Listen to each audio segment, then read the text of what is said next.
The historian Frederick Jackson Turner, an expert on the American frontier, described the early pioneers as having a keen and inquisitive intelligence, a practical attitude, and an ability to master the material world and to do great things, both in it and with it. The musical Oklahoma is one such story of this kind. At the turn of the century, Oklahoma was comprised of two territories that eventually in 1907 joined to form the state of Oklahoma. This vast frontier land was made up mostly of ranchers and farmers, often at odds with each other over how to utilize the land. Life was difficult in the territories, and everyone would have to work together for support and even survival. Settlers would gather together for box socials, a dance that would provide entertainment and socialization, in a place where picnic baskets, known as boxes, would be auctioned off to raise money to erect churches and schools. Many settlers were isolated on their homesteads, and traveling peddlers brought various items and news of surrounding areas. Occasionally, settlers from the territories would venture all the way to the metropolis of Kansas City in Missouri, where one at a time could be amazed to discover the latest technology of horseless buggies, talking phones, multi-floored tall buildings, and indoor plumbing. Created in 1943, Oklahoma was Rodgers and Hammerstein's first Broadway musical collaboration. It is a depiction of a rollicking slice of life in the U.S. territories during the time of westward expansion right before Oklahoma became our 46th state. Enjoy the show.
Scared me to death. What are you doing around here? Come and singing to you. All the sounds of the earth are like music. All the sounds of the earth are like music. The breeze is so busy it don't miss a tree. And an old weeping willow is laughing at me. Oh, what a beautiful morning. Oh, what a beautiful day. I got a beautiful feeling. Everything's going my way.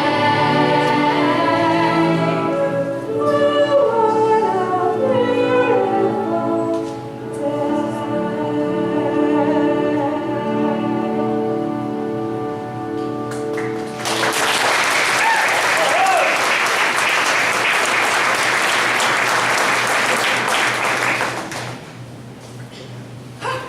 If I wasn't an old woman, and if you wasn't so young and smart, Allie, why, I'd marry you and get you to sit around at night and sing to me. No, you wouldn't either, because I wouldn't marry you. There are none of your kid folks I can help it.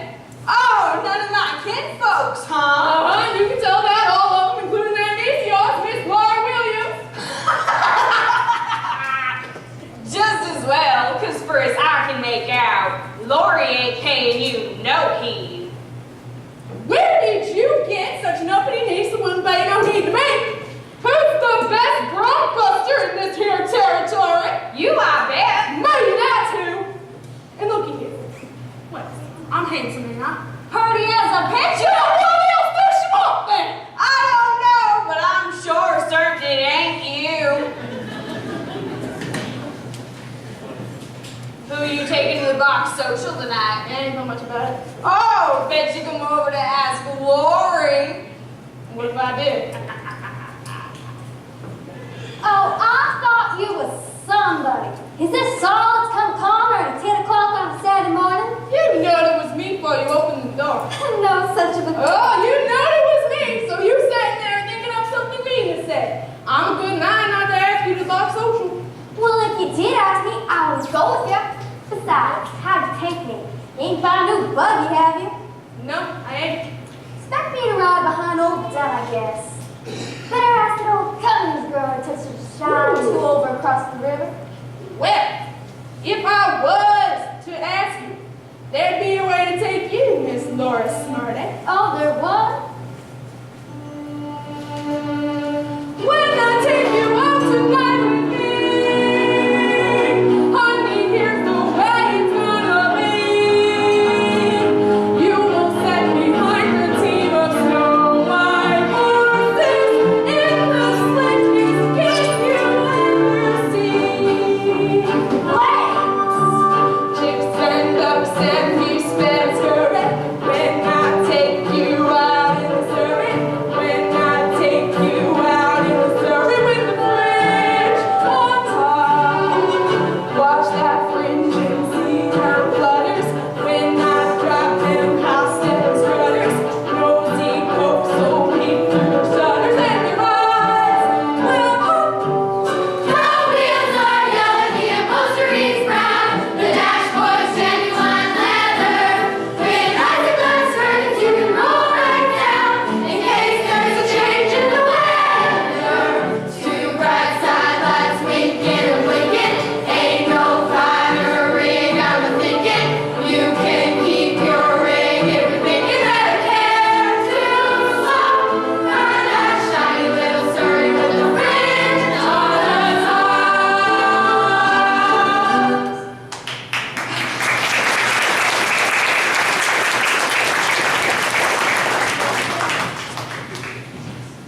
You'd sure feel like a queen setting up in that carriage. Only she talks so mean to me, Aunt Ellen. I'm a good mind not to take her. Ain't that I was going? And asked you. Who wanna ride alongside you anyways? Why don't you just grab her and hug her when she acts that way, Carly? She's just aching for you, I bet. Oh, I wouldn't even speak to him, let alone him hug me. The bragging, bow-legged, wish he had a sweetheart. Boy! She likes you. Quite a lot. Well, if you like me anymore, she'd stick the dogs on me. Curly, can you give me a hand getting this churn around back? And do me a favor. Sure I will. I got a crowd coming over from Bushy Head for the box social. Could you hitch up the horses to the big wagon and bring them up front from the station? Well, guess I got nothing better to do.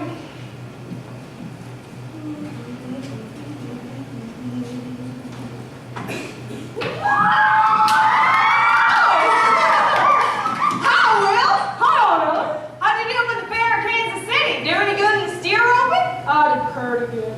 I want it!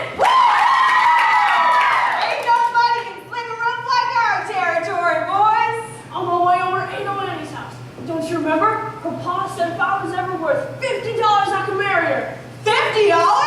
That's what they give you for prize money? That's what. Lands will be dancing at your wedding. Tell them about Kansas City, will ya? Yes! Well, I got to Kansas City on a Friday. A Saturday, I learned a thing or two. 'Cause up to then, I didn't have an idea on what the modern world was coming to.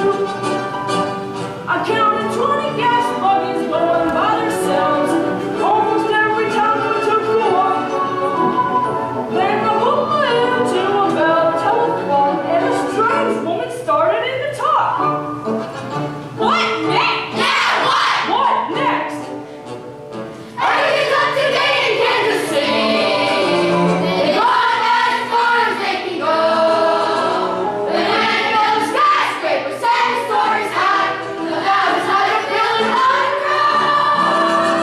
Everything like a dream in Kansas City. It's better than a magic lantern show.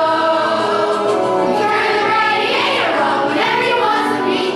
Whatever kind of comfort, every house is all complete. You can walk the Caribbean in the rain and never wet your feet. They're going about as far as they can go. Yes, sir. They're going as far as they can go. What are you doing, Will? It's a two-step. That's all they're dancing nowadays. The waltz is through. Catch on. 1 and 2, 1 and 2. Of course, Ella can't do it all by herself. Come on out, Ella.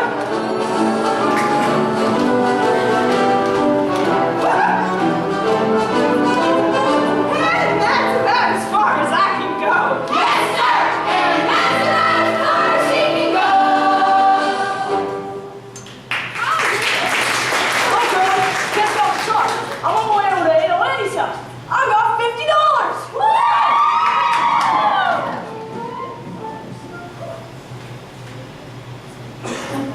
Aunt Ellen, I gotta know something. Who's the low, filthy snake that Lori's got a cat set for? You. Never mind that. There must be plenty of men that try to spark her. Hello. Hello yourself. Well, then of course there's someone near to home that's got her on his mind most of the time. Him? Yeah, Judge Fry. Lori take up with a man like that. Now I ain't saying she took up with him. Well, he's around all the time, ain't he? He lives here. Yeah, out in the smokehouse. Changed your mind about cleaning the hen house today. Gotta quit early because I'm driving Lori to the Bob Social. You're driving Lori? Ask her. Well, then, it looks like you and me got the date tonight. How we going, Curly, in that rig you made up? Didn't make it up. I had it over at Claremore's. Lands, you did? I sure did. So be sure that you got your beauty spots fastened on your proper now, you hear? Now I miss you getting down to the station for that crowd from Bushy Head. Aunt Ellen, don't go with Curly tonight. If you do, I'll have to ride with Judd all alone. Well, that's the way you wanted it, ain't it? No, I did because Curly was so fresh. And I'm afraid to tell Judd I won't go. He'd do something terrible, something wrong inside of me, Aunt Ellen. I hooked my door at night against the sound of feet walking up and down under my window. Lori? Now who do you reckon that is? Why, it's that old peddler! The one that sold me that head beater! And he's got Ada Lanny riding with him. Will Parker's Ada winning.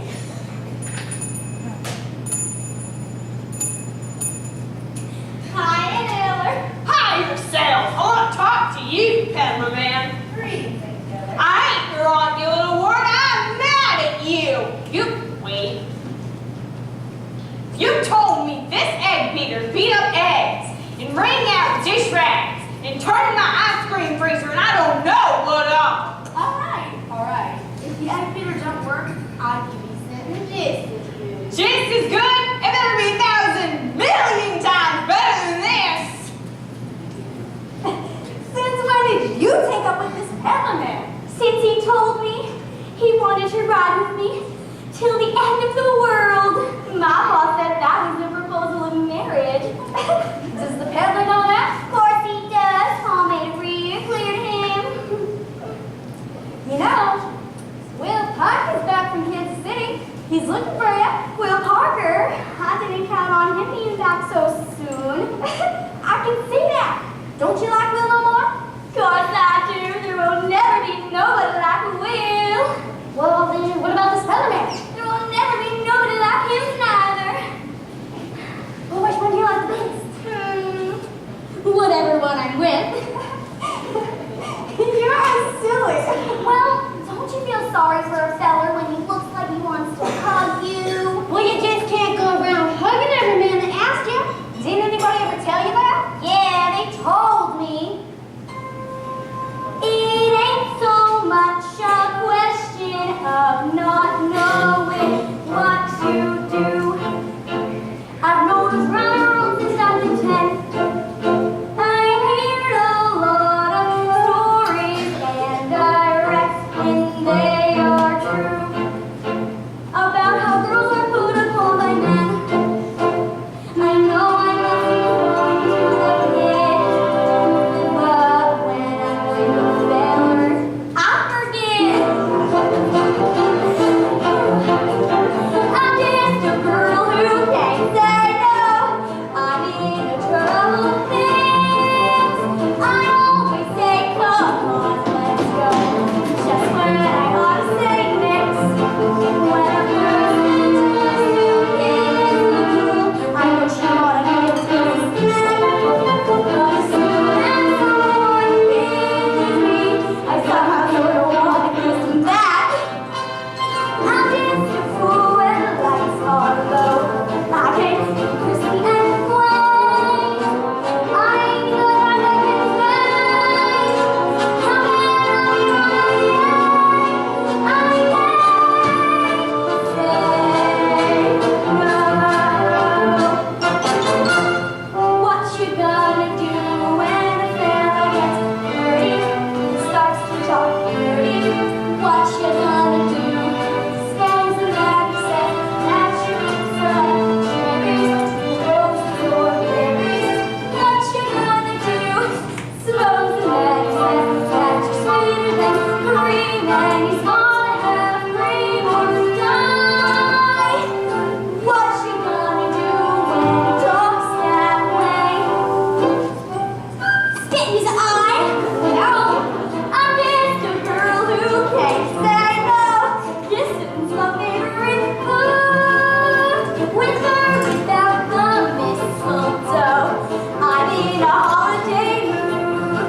Other girls are coy and hard to catch, but other girls they having fun. Every time I lose a wrestling match, I have a funny feeling that I've won. Though I can feel the undertow, I never make a complaint. Silly, silly, very strange. Then when I'm on my way, I can't say no.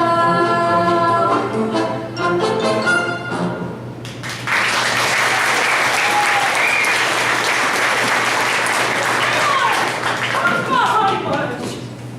I will. Know what I got for a prize at the fair in Kansas City? $50! First place, well that was good. $50. Catch on? Your pa said if I was ever worth $50, I could marry you. That's right, he did. Oh, wait, oh, Annie, honey. You ain't been off my mind ever since I left for the fair in Kansas City. all the time, chasing steers. I'd rope one into the hooves, pull it up sharp, and land on its rope. Then I'd think of you. Don't start talking, Birdie Will! So when do I get a little hug from my bride-to-be? Oh, what's a little hug? Nothing, unless that's coming from you. You do talk pretty. No, I won't.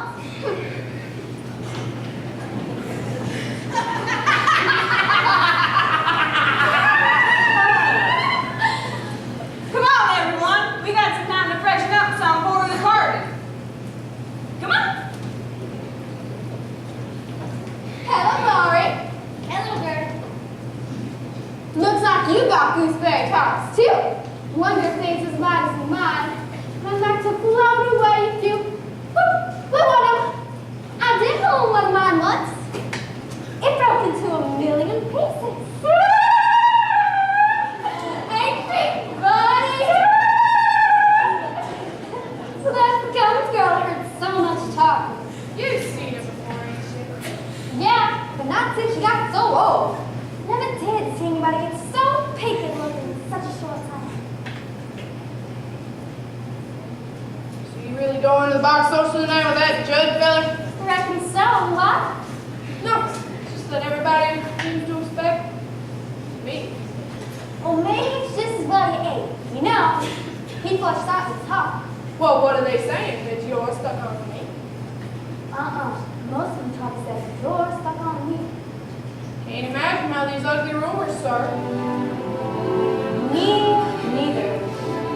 Why do they think that stories that we're climbing with yours? Why do the neighbors gossip all day behind their doors? I have a way to prove what they say is quite untrue. Here is a gist of practical notes for you. Torn from bouquets and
smokehouse. See what's so elegant about it? Makes girls want to go to parties with it. Curly! What? Nothing.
Howdy.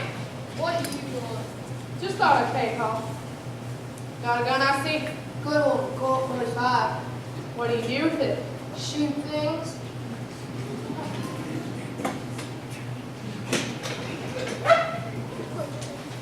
Good looking rope you got here. You know Will Parker? He can sure spin a rope. It's a good strong hook you got up there. You could hurt yourself on that, Judd. I could what? Hurt yourself. It'd be as easy as falling off a log. Fact is, You could stand on a log or a chair if you'd rather. In 5 minutes or less, with good luck, you'd be dead as a doornail. What do you mean by that? Dead folks would come to your funeral, sing sad songs. They would. You never know how many people like you till you're dead. You'd probably be laid out in your best suit with your hair combed down slick and a high starched collar. Would there be any flowers? Sure would. All around your coffin. The women would sniffle softly. Some probably fake.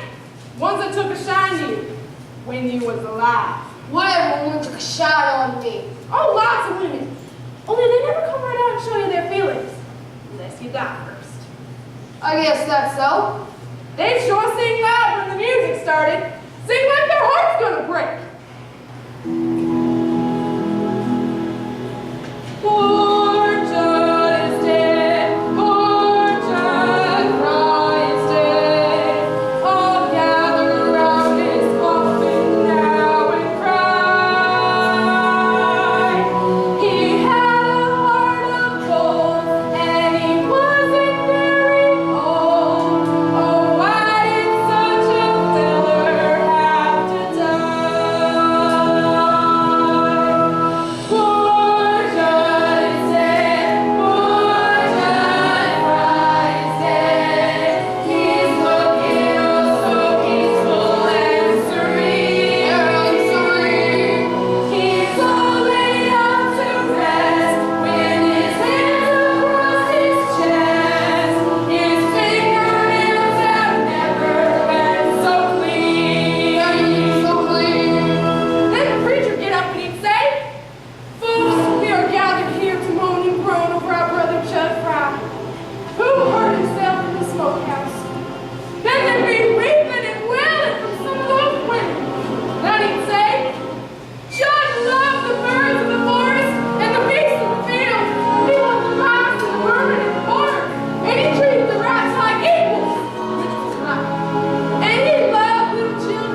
see now.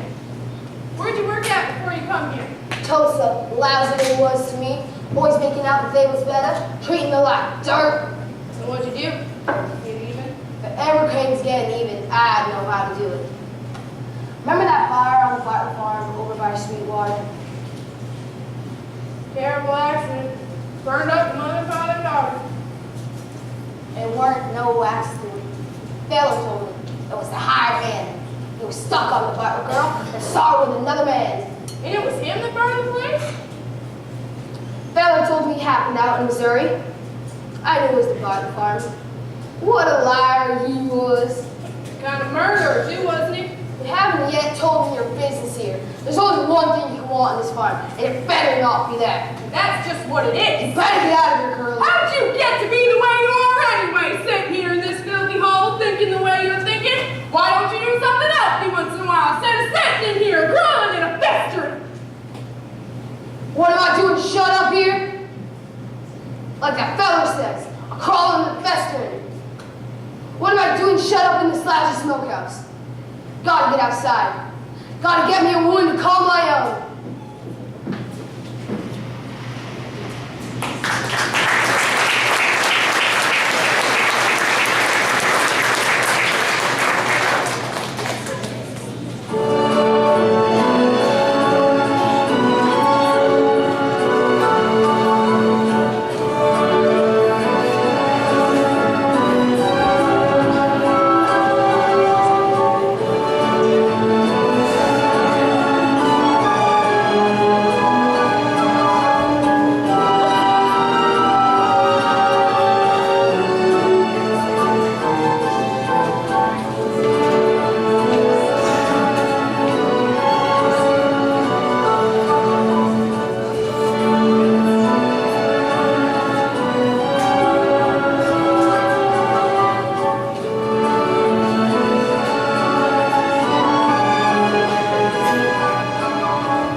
mine.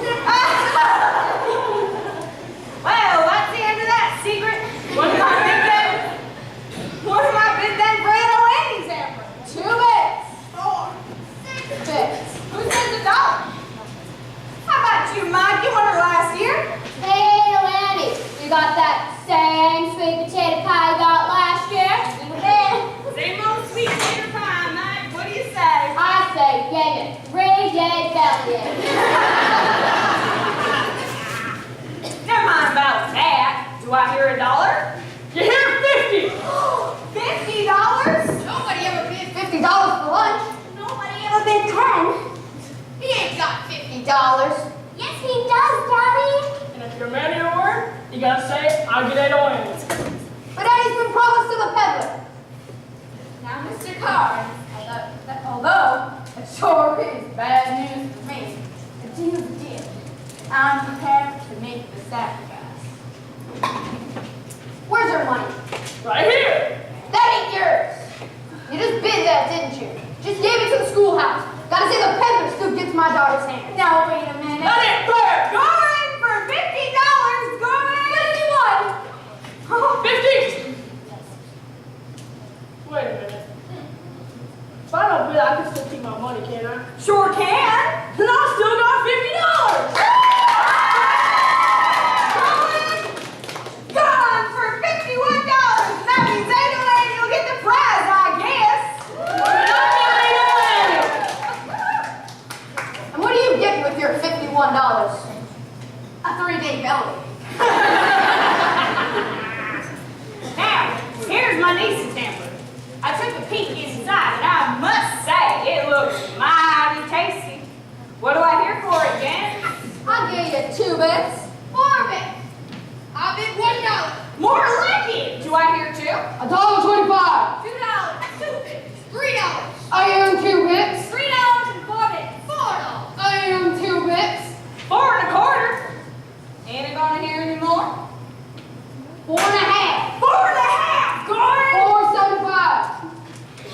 4.75. Come on, gentlemen. Schoolhouse ain't built yet. $5. $5. I Going. am 2 bits. 5 1/4 ain't nearly enough. Not for cold duck with stuffing and gooseberry tarts. Ain't anybody gonna bid me higher? $6. I am 2 bits. My, you're stubborn, Judge. Mr. Carnes is a richer man than you are. Ain't anybody going higher? No, we're all checked out, can't you see? Here's the one right here. Hang on, you. I ain't said going yet. Then slice. Going to Judge Fry for $6 and 2 bits. Going. I don't figure that's quite enough, man, Ellen. You More than you got. got a saddle here, cost me $30. You can't bid saddles. Well, $30 saddle must be worth something to somebody. Come on. So, Give you 10 for it. Now, don't be a fool, boy. You can't earn a living without your saddle. let's not waste time. How high do you go? Higher than you, no matter what. Well, then, Ellen, I'm bidding all these $10. $10. Going. $10 and 2 bits. Curly. Most of you boys know my horse. Done. She's a kind of nice horse. Gentle and well broke. Curly, don't sell done. It ain't worth it. I'll give you 25 for her. That makes my bid $35. Aunt Ellen. Oh, Curly, you're crazy. But it's all for the schoolhouse, ain't it? All for education and learning. Going for $35. Oh, Going. hang on. I ain't finished bidding yet. You just put down everything you got in the world, didn't you? Can't put clothes on your back, because that ain't worth nothing. Can't bid your gun, because you need that bad. You need that real bad. So on out. I like to show them just as reckless as Curly claimed. Just as good as getting what I want. I'm going to put down everything I've got in the world. It would farm work for 2 years. All for $42 and 30